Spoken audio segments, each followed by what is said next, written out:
ఇదిగో శ్రీరంగం, ఇదే భూలోక వైకుంఠం. 156 ఎకరాల విస్తీర్ణం,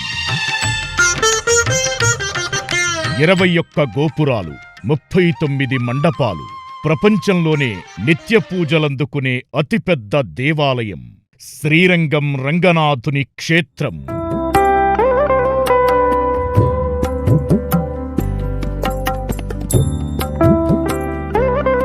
ఈ శ్రీరంగ క్షేత్రంలో కొలువైన రంగనాథుని దర్శనం సర్వపాపహరణం.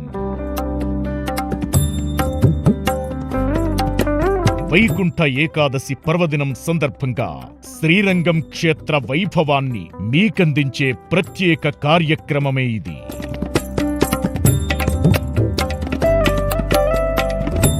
వీక్షించండి, తరించండి.